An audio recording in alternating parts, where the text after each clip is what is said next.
The cast of Fox and Friends on Fox News were discussing Chuck Norris and Christmas.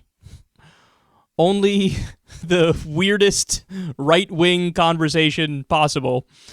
And then they got all emotional over Ronald Reagan.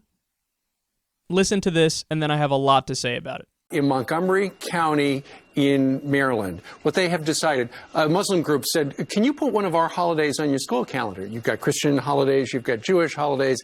Rather than include that, the school said, you know what, let's just get rid of all of them.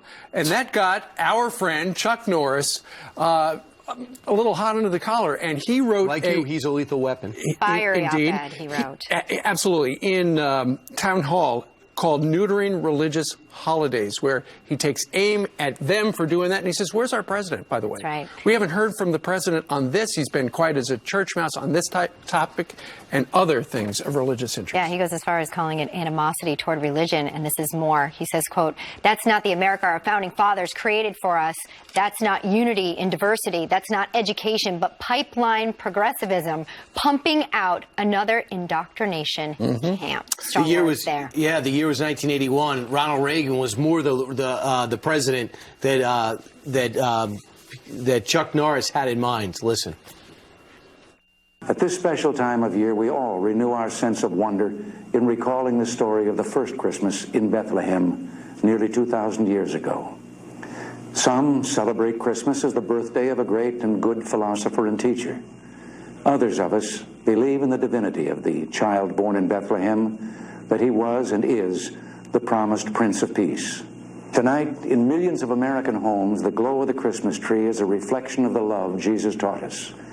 Like the shepherds and wise men of that first Christmas, we Americans have always tried to follow a higher light, a star, if you will.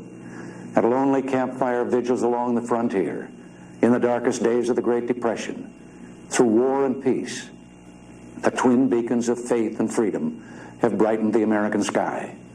At times, our footsteps may have faltered, but trusting in God's help, we've never lost our way. So let this holiday season be for us a time of rededication. Christmas means so much because of one special child. Wow. And that was the point. Goosebumps. Yeah, exactly. And I actually remember that speech. I'm old enough to remember it. And Chuck Norris's point was, remember the time when American presidents weren't afraid to talk about traditional values, as Ronald Reagan did back in 1981. In such an honorable way. Treasure to even listen to that. Makes you warm.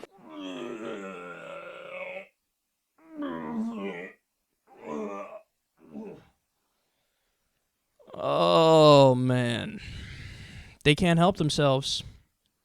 They just fawn over Emperor, Chancellor, King, Almighty, Saint, Demigod, Ronald Reagan. Peace be upon him.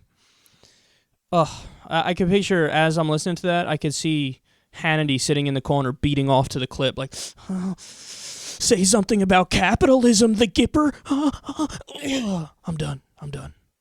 He's so hot. Come on, man. There's nothing equal to that on the left.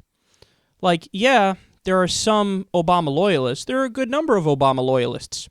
But real progressives, I got news for you. The Democratic base, they hate Obama now.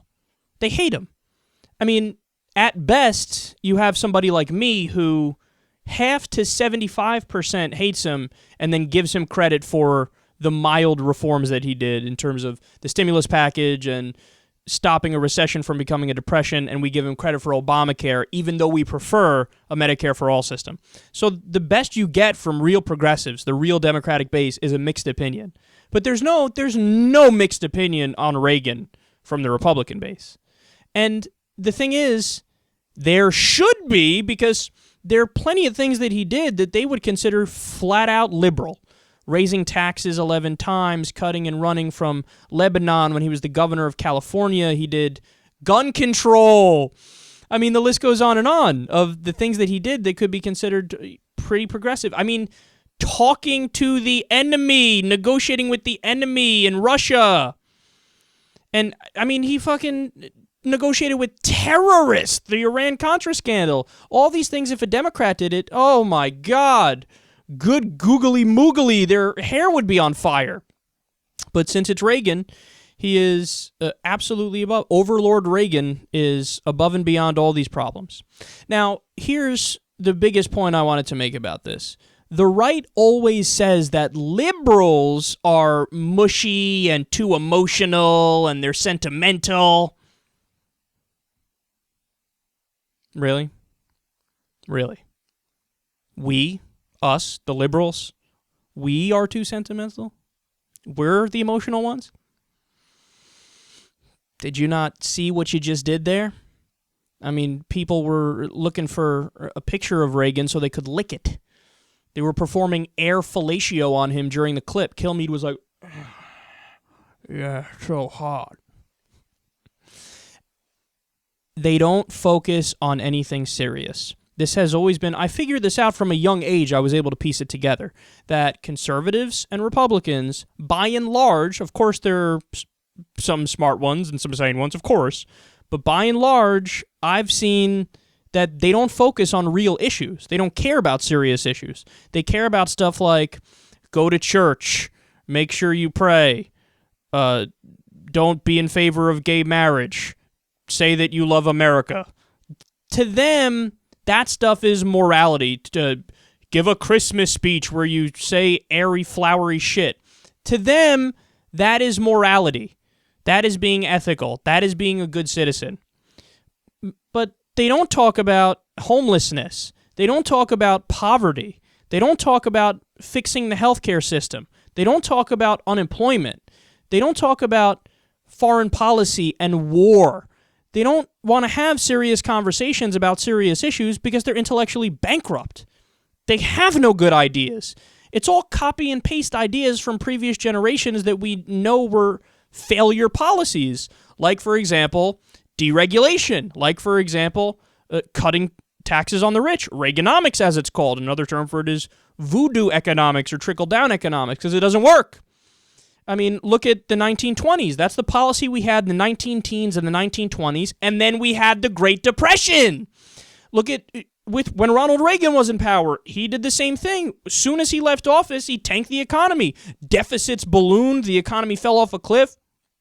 Same thing with Bush. We had deregulation, cutting taxes on the rich, and then the economy fell off a cliff. We had the Great Recession and the subprime mortgage crisis. All they have is failed ideas. Intervention, same thing. Just get involved everywhere and it'll be great.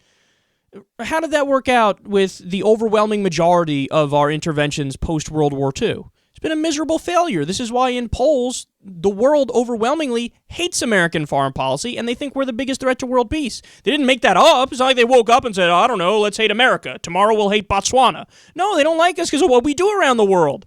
But the answer to the right-wingers is always the same. More intervention, more tax cuts for the rich, more deregulation. They don't have any good ideas, so what do? They cry over fluffy speeches about Jesus and Christmas from Ronald Reagan. Oh, how dare I say it like that. Again, Emperor, Chancellor, King, Almighty, Saint, Overlord, Demigod, Reagan, peace be upon him.